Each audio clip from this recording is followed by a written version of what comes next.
እና ክብራን የዩቲዩብ ቻናል ቤተሰቦች የሰዓቱን ሁለት አጫጭር መረጃዎች ይዤ ቀርብ ያለው እስከ ፍጻሜ አብራችሁኝ ቆዩ። በዚህ ሰዓት ከማስደምጣችሁ ሁለት መረጃዎች መካከል በቀዳሚነት ወደ እናንተ የሚደርሰው ከኤርትራ መንግስት በኩል አንድ ሰነድ መጋለጡ ተሰምቷል።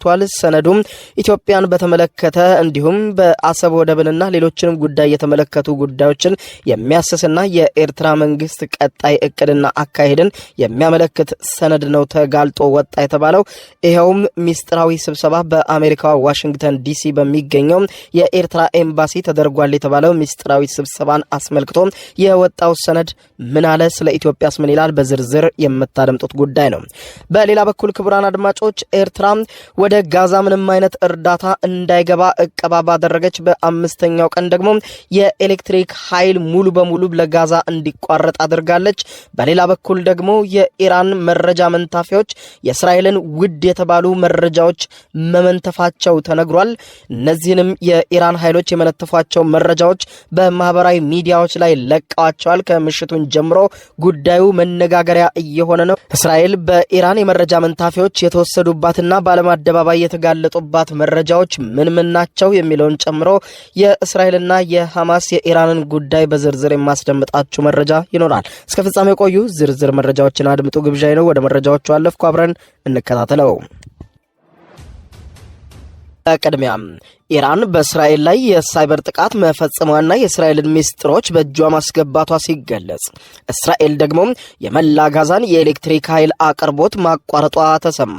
በኢራን የተፈጸመ እንደሆነ በተረጋገጠና በእስራኤል ላይ በተፈጸመ ከባድ የሳይበር ጥቃት በእስራኤል መንግስት እጅ የነበሩ በሺዎች የሚቆጠሩ እስራኤላውያን መረጃዎች መጋለጡን የተገለጸ ሲሆን ይህም ደግሞ በእስራኤላውያን በኩል የደህንነት ስጋት መቀስቀሱን ያስታወቀው ዌዮኒውስ በዘገባው ኢራናውያን ሃከሮች ወይም የመረጃ መዝባሪያዎች ከእስራኤል መንግስት የመረጃ ቋት የመዘበሯቸውን ወሳኝና ሚስጥራዊ የተባሉ መረጃዎችን ወደ አደባባይ ማውጣታቸውን በማንሳት ምንም እንኳን የመረጃ መዝበራው የሳይበር ጥቃቱን በሚመለከት ምርመራ እየተደረገ ቢሆንም ጉዳዩ በተለይም ደግሞ ለእስራኤል ባለስልጣናት እንቆቅልሽ መሆኑን ጠቅሶ የእስራኤሉ ሐሬትዝ ጋዜጣም በበኩሉ በእስራኤል መንግስት የመረጃ ቋት ውስጥ የነበሩና የጦር መሳሪያ ያላቸው በ10 ሺህ የሚቆጠሩ እስራኤላውያን ዜጎች ዝርዝር መረጃ በኢራናውያን ጥቃት ፈጻሚዎች መጋለጡን ማስታወቁን በማንሳት የሳይበር ጥቃቱ የእስራኤል ፖሊስ ኃይል እንዲሁም ብሔራዊ የደህንነት ኤጀንሲ ላይ የተነጣጠረ እንደሆነ መጠቆሙን አስታውሷል።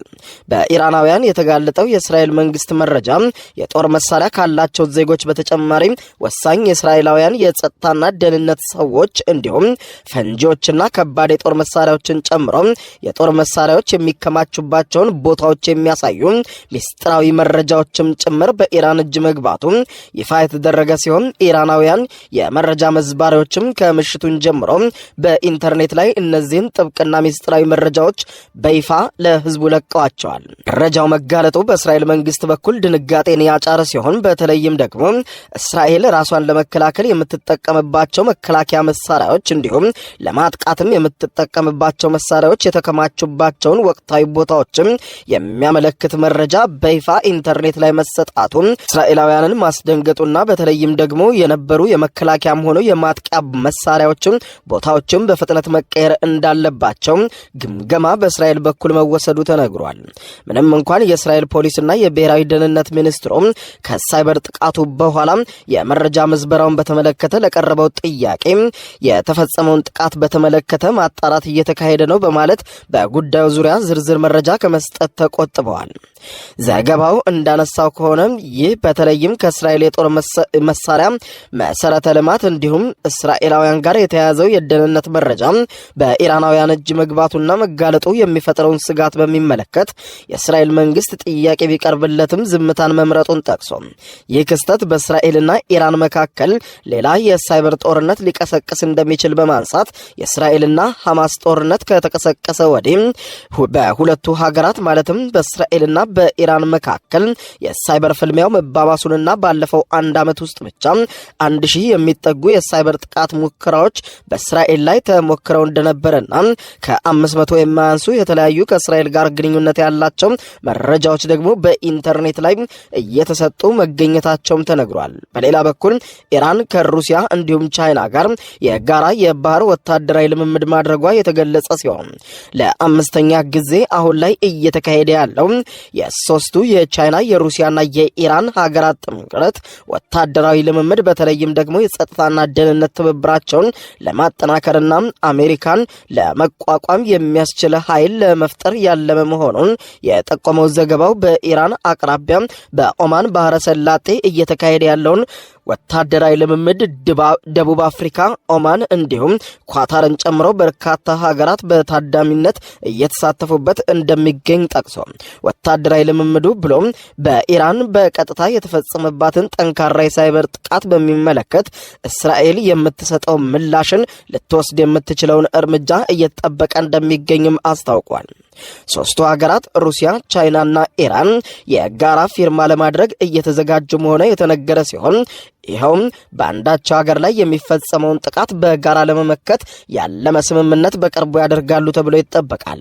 ይህ ስምምነት በእርግጥም በኢራን ላይ ከፍተኛ ፍላጎት ያላትና ከኢራን ጋር በቀጥታ መዋጋት ለምትፈልገው እስራኤል የማስጠንቀቂያ ደወል ሊሆን እንደሚችል ወታደራዊ ተንታኞች ይገልጻሉ።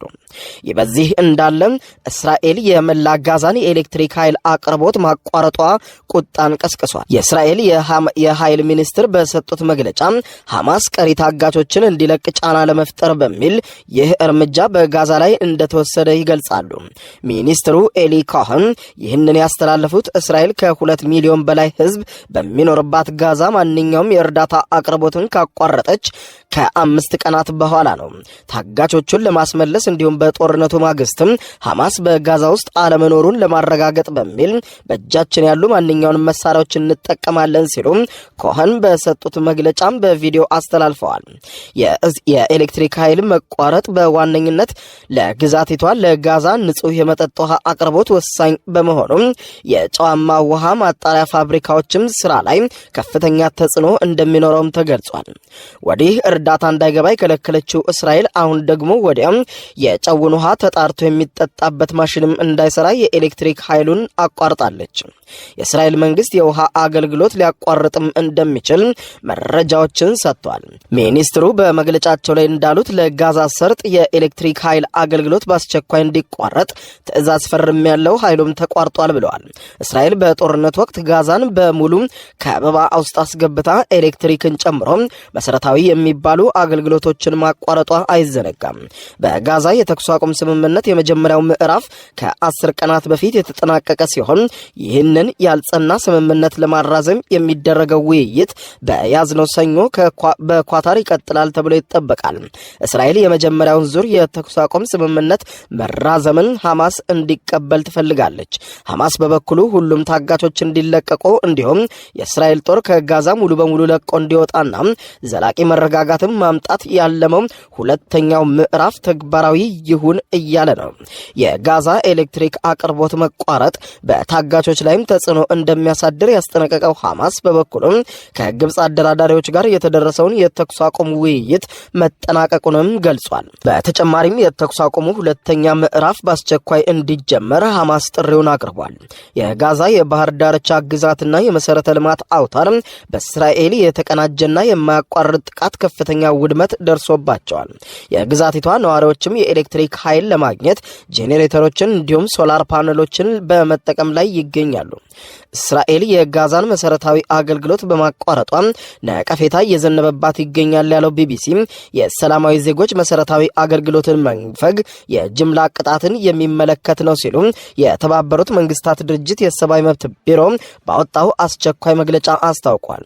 እርዳታ ወደ ጋዛ በማንኛውም መስመር እንዳይገባ ጋዛን በመክበብ ቁጥጥር እያደረገች የምትገኘው እስራኤል አሁን ደግሞ የግዛቲቱን መብራትም አቋርጣለች። ፊሊስጤማውያን ፕሬዝዳንታዊ እንዲሁም የፓርላማ ምርጫ እስኪያካሂዱ ድረስ ጋዛን የሚያስተዳድር ገለልተኛ ኮሚቴ ለማቋቋም ለቀረበው ሐሳብም ሐማስ ድጋፉን ገልጿል።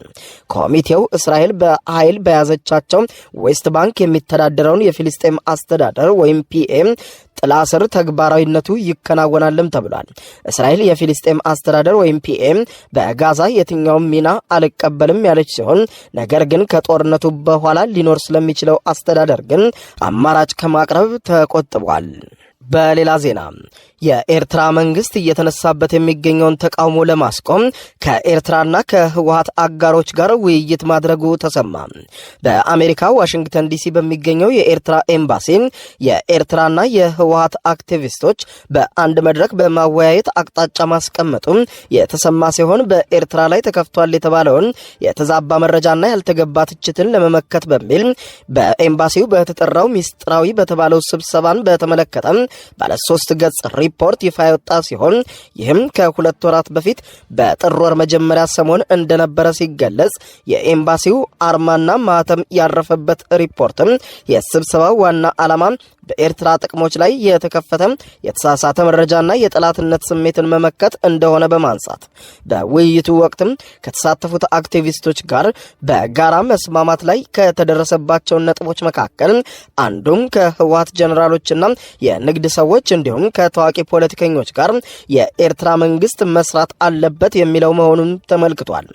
ከዚህ በተጨማሪም በቀጠናዊ ጉዳዮች ላይ ኤርትራ ያላትን ሚና በተመለከተ በህብረተሰቡ አመለካከት ላይ ስራዎችን መሰራት እንዳለበት የሚገልጸው የኤርትራ መንግስት በኤምባሲው በኩል የተደረገው ሚስጥራዊ ስብሰባ በዚህ ረገድ በሚዲያ የሚሰሩ ሰዎችን ለመደገፍ ኤምባሲው ገንዘብ እንደሚመድብና ለአክቲቪስቶችና ኤርትራን የሚደግፉ ዘገባዎችን ለሚያወጡ ኢትዮጵያንም ሆነ ኤርትራውያን የገንዘብ ክፍያ እንደሚከፍልም ሰነዱ ያጋልጣል። ሰነዱ በማህበራዊ ሚዲያ በተለይም ተጽዕኖ ፈጣሪ ያሏቸውን ማህበራዊ ሚዲያዎችን እንዲቆጣጠሩና በተቀመጠው አቅጣጫ ሂደቱን እንዲቃኙ ትብብር መመስረቱን ጠቅሶ ኤርትራ ለዚህ ተግባሯን በኤምባሲው በኩል ከፍተኛ ትብብር በማድረግ እየሰራች እንደምትገኝ አስታውቋል። በጸረ ኤርትራ አቋማቸው ይታወቃሉ በተባሉ ቁልፍ ሰዎች በተለይም ደግሞ በጀነራል ጻድቃንና በአቶ ስዬ አብርሃ ላይ ትኩረት ተደርጎ መሰራት እንዳለበት ይኸው ሚስጥራዊ ስብሰባ የሚያጋልጥ ሲሆን በተለይም ደግሞ ለሚዲያዎችም በምን አይነት መልኩ የኤርትራን ጉዳይ መዘገብ እንዳለባቸው አቅጣጫ መቀመጡንና ለእነርሱም የሚከፈል በጀት መመደቡም ተገልጿል።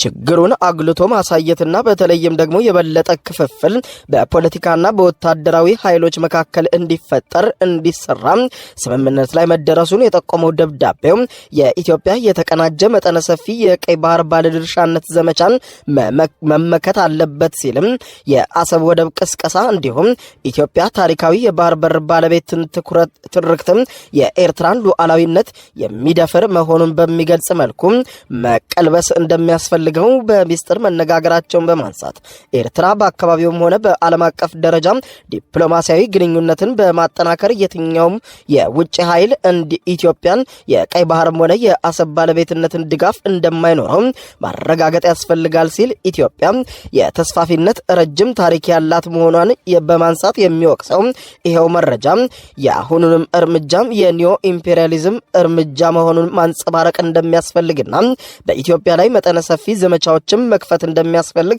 በመዘርዘር በኤርትራ ከሚካሄደው ብሔራዊ ውትድርና አገልግሎት ጋር በተያያዘ የሚቀርበውን ወቀሳ በተመለከተ አሰራሩ በሌላም ሀገር የተለመደ መሆኑን ማስረዳት እርምጃው በጸጥታና ሉዓላዊነትን ለማስከበር አስፈላጊ መሆኑን ሲጠቁም ማይክል ሩቢንና የመሳሰሉት የኤርትራ የመንግስት ለውጥን የሚቀሰቅሱ አካላትን በተመለከተ በተመሳሳይ ጣልቃ ገብነቶች በሊቢያና ኢራቅ ያስከተሉትን አውዳሚ ውጤት ግምት ውስጥ ሳያስገቡ የሚሰጡት አስተያየቶች መሆኑን ማስገንዘብ እንደሚገባ ጠቅሶ ኤርትራ ለቀይ ባህር ደህንነትና ለጸረ ሽብር ትግሉ ቁርጠኛ መሆኗን እንዲሁም በመከባበር ላይ ለተመሰረተ ትብብርም ኤርትራ ዝግጁ መሆኗን በሚገልጽ መልኩ በሚዲያዎች ለኤርትራ ፕሮፓጋንዳ እንዲሰሩ አቅጣጫ ያስቀምጣል። በዚህ መልኩ የታቀዱ ስራዎችም መደበኛ በሆኑ ስብሰባዎች እንደሚገመገሙ የተገለጸ ሲሆን ከ2 ወር በፊት ሚስጥራዊ በሚልና በዚሁ በአሜሪካ በተካሄደው ሚስጥራዊ ስብሰባ በኤምባሲ ውስጥ የወጣው ይሄው ደብዳቤ ዓላማ የኤርትራን አቋም ጠንካራ ሆኖ እንዲቀጥልና ኤርትራን ጠንካራ ሀገር መስላ በዓለም አቀፉ መድረክ በተለይም በማህበራዊ ሚዲያዎች ላይ እንድትታይ ለማስቻል የተደረገ ሚስጥራዊ ስብሰባ መሆኑን ተገልጿል። ጉዳዩን አስመልክቶ ከኤርትራ መንግስት በኩል እስካሁን ይፋዊ የተሰጠ መግለጫ የለም።